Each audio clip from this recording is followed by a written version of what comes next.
Good morning. आप सभी का वेलकम है, स्वागत है हमारे यूट्यूब प्लेटफॉर्म सर्वोदय इंस्टीट्यूट पे। मैं प्रमोद कौशल और बात करते हैं 29 मार्च 2025 करंट अफेयर। जो विद्यार्थी फर्स्ट टाइम हमारे इस किसी भी वीडियो देखते हैं तो एक बार जरूर चैनल पर जाइए। सर, जीएस के लिए एक बेहतर प्लेटफॉर्म है सर्वोदय इंस्टीट्यूट।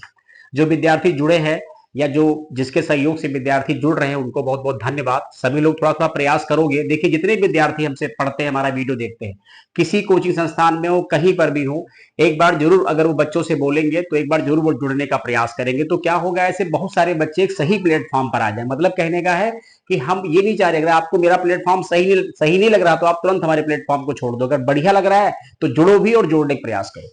बात करते हैं 29 मार्च की। हाल ही में एबेल पुरस्कार 2025 से किसे सम्मानित किया गया है ना? अच्छा क्वेश्चन है। कुछ ऐसे ऑप्शन दिए जाएंगे: गुंथर ब्लॉल, मसाकी कासीबाबरा, रिचर्ड सटन। उपरोक्त में से कोई नहीं। तो राइट आंसर है मसाकी कासीबारा। ठीक है। कौन है? जापान के हैं, जापानी गणितज्ञ। वैसे ये अवार्ड गणित के क्षेत्र में दिया जाता है, ये ठीक है, नोबेल नहीं है, एबेल अवार्ड है। मसाकी कासीबारा को इस वर्ष का एबेल पुरस्कार जो है प्रदान किया गया है, ये बात ध्यान रखेंगे। अब इसके अलावा थोड़ी सी इसकी व्याख्या हम आपको समझाते हैं तो पॉइंट क्लियर हो जाएगा आपका।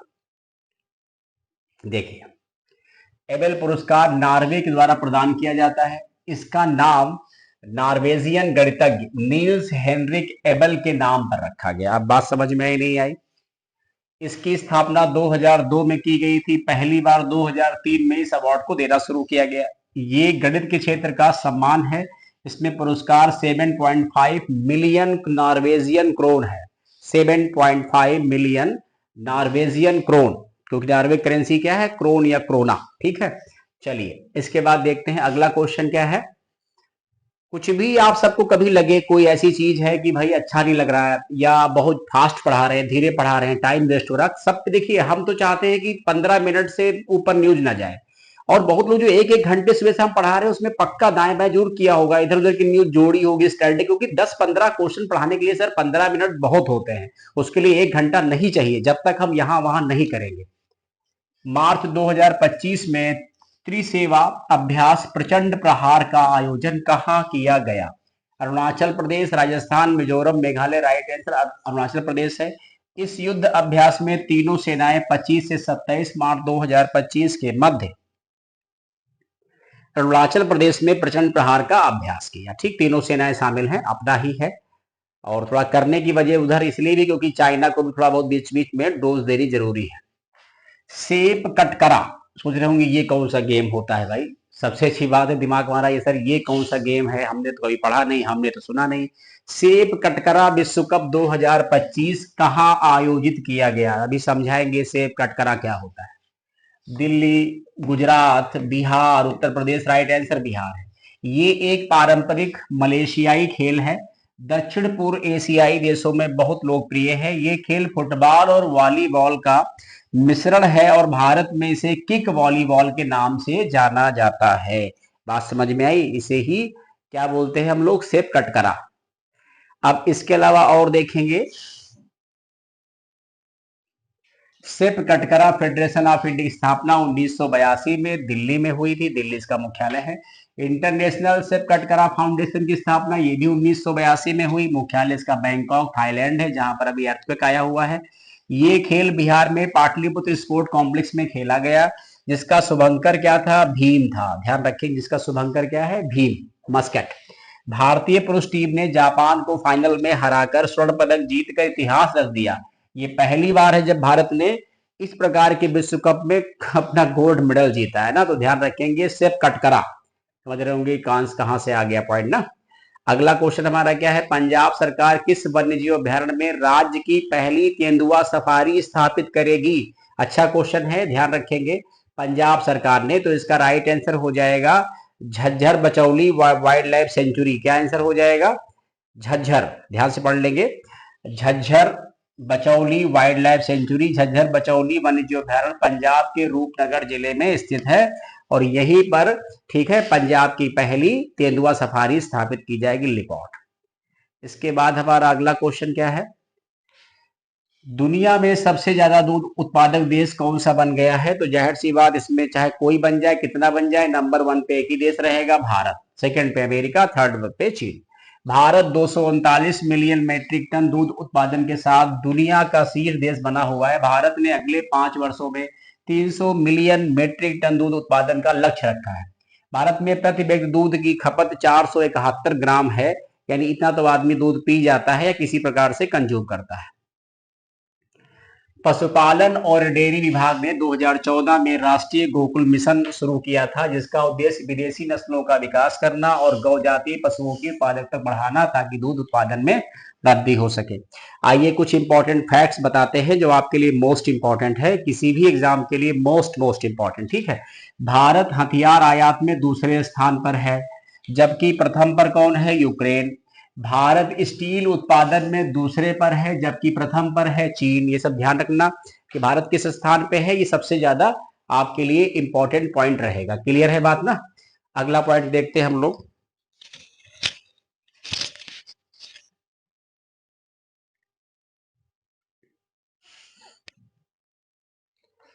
मेट्रो रेल नेटवर्क में भारत तीसरे स्थान पर है, जबकि पहले पर चीन है, दूसरे पर अमेरिका है। सड़क नेटवर्क में भारत दूसरे स्थान पर, जबकि प्रथम स्थान पर अमेरिका है। थोड़ा ध्यान से पढ़ लीजिएगा। मेट्रो रेल नेटवर्क, सड़क रेल नेटवर्क दूध के मामले में, ठीक है। और इसके अलावा और भी हमने जो एक दो पॉइंट बताए हैं, जैसे स्टील उत्पादन में भारत हथियार आयात में दूसरे, यानी प्रथम पर मतलब है जो है वो यूक्रेन है ना। तो कहाँ कहाँ दूसरे पे, कहाँ कहाँ प्रथम पे हैं हम लोग। इसके बाद हमारा अगला क्वेश्चन क्या है? हाल ही में चर्चा में रही सहकारिता आधारित सेवा सहकार, सहकार का संबंध किससे है? टैक्सी सेवा से है। ध्यान रखेंगे, कुछ ऐसे ही ऑप्शन आपको दिए जाएंगे और इसको हम लोग पढ़ेंगे। केंद्र सरकार ने बाइक, कैब और ऑटो की सवारी उपलब्ध कराने के उद्देश्य से सहकारिता आधारित परिवहन सेवा शुरू करने का निर्णय लिया है, जिसका नाम सहकार टैक्सी होगा। ठीक है, इसका उद्देश्य ड्राइवर के लिए प्रत्यक्ष कमाई का एक मॉडल तैयार करना है। पश्चिम बंगाल में सरकारी टैक्सी सेवा को यात्री साथी कहते हैं, कहा जाता है। केरल में इसे क्या बोलते हैं? केरल सवारी कहा जाता है। तो ध्यान रखेंगे, सहकार व्यवस्था क्या है? तो एक टैक्सी सेवा है जो केंद्र सरकार भारत के कई जगहों पर इसको कोशिश करेगी, मतलब चला देगी ना।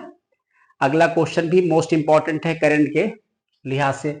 मिस्र के तट पर डूबी पनडुब्बी का नाम क्या है, जिसमें 6 विदेशी पर्यटक मारे गए? ज्यादातर जो विदेशी पर्यटक थे वो रूस के थे। इस पनडुब्बी का नाम है, मरीन का सबमरीन का नाम है सिंदबाद। आइए, मिस्र में क्या है, टूर एंड ट्रेवल की पॉइंट ऑफ व्यू से क्या होता है कि समुद्र के नीचे लेके जाते हैं 20 से 25 मीटर, और वहां जाकर के लोगों को समुद्र के बारे में बताते हैं, दिखाते हैं, देखिए नीचे क्या क्या है। उसी में कहीं ये हादसा हो गया।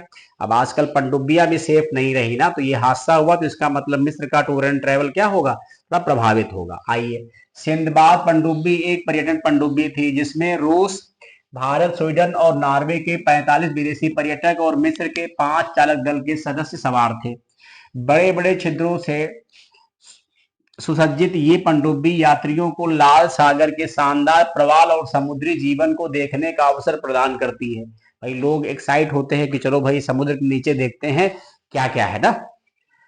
अब ये पनडुब्बी समुद्र में 20 से 25 मीटर की गहराई तक उतरने और करीब 40 मिनट का पानी के अंदर का सफर करने में सक्षम थी। ठीक है, संभावना है, ये आपको समझा रहे हैं हम, ये संभावना है कि पनडुब्बी समुद्र की सतह से लगभग 20 मीटर यानी 65 फीट नीचे एक चट्टान से टकरा गई और उसका दबाव कम होने लगा।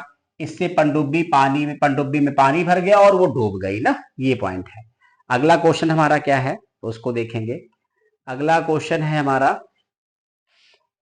हाल ही में भारत ने किस देश के साथ व्यापार को बढ़ावा देने के लिए लीबा का गठन किया है? ये बताना है, लीबा। ऑप्शन है लेबनान, लीबिया, लाओ, श्रीलंका। तो इसका राइट आंसर श्रीलंका है, क्योंकि प्राइम मिनिस्टर साहब अभी वहीं गए थे। तो लीबा का मतलब क्या है? Lanka India business association. ध्यान रखेंगे, लंका इंडिया बिजनेस एसोसिएशन, इसी का नाम है लीबा। अच्छा, इसके अलावा इंडियन बैंक एसोसिएशन के नए अध्यक्ष कौन बने हैं? ठीक है, ध्यान रखेंगे, चेंज हो गए हैं। तो इसका आंसर है सी एस शेट्टी ना। सी एस शेट्टी कौन है? ये एसबीआई जो देश का सबसे बड़ा सरकारी बैंक है या सबसे बड़ा यानी पब्लिक सेक्टर बैंक है, उसी के चेयरमैन है CS सेठी साहब। उन्हीं को बनाया गया इंडियन बैंक एसोसिएशन का नया अध्यक्ष। ये सब 1 साल के लिए होते हैं, कई सारे उपाध्यक्ष भी इसमें शामिल होते हैं। और अगला क्वेश्चन ही आपका लास्ट क्वेश्चन है। कह रहे हैं कि हाल ही में बी सुमित रेड्डी ने किस खेल से संन्यास की घोषणा कर दी है? तो इसका राइट आंसर है बैडमिंटन, और ये तेलंगाना राज्य से संबंधित है। ठीक है, तो ये सारा जो न्यूज है ये 29 मार्च का है। तो सभी लोग कमेंट करिएगा, बताइएगा किसी भी माध्यम, जैसे भी आप लोग हमसे गुड मॉर्निंग या नमस्कार करते हो, बताना सेशन कैसा लगा, और कोई गुंजाइश हो तो भी बताइएगा। हम सारे बच्चों से कहेंगे, चाहे वो सिविल की करते हो प्रिपरेशन, चाहे वो PCS RO दे रहे हो, कोई भी दे रहे हो, जो भी जैसे भी विद्यार्थी हैं, उन सभी का मोस्ट वेलकम है हमारे इस YouTube प्लेटफॉर्म पर। और अगर सारे विद्यार्थी जोड़ने में थोड़ी मदद करेंगे तो क्या होगा, इस चैनल पर बहुत सारे बच्चे अच्छे भी जुड़ेंगे। और एक क्लास, लाइव क्लास भी रात में चलती है 10 बजे के आसपास हमारे प्लेटफॉर्म पर, और बहुत सारे ओल्ड पेपर भी सॉल्व किए गए हैं। तो एक बार जरूर जुड़ने का प्रयास करिए। बहुत बहुत धन्यवाद। थैंक यू सो मच आप सभी का।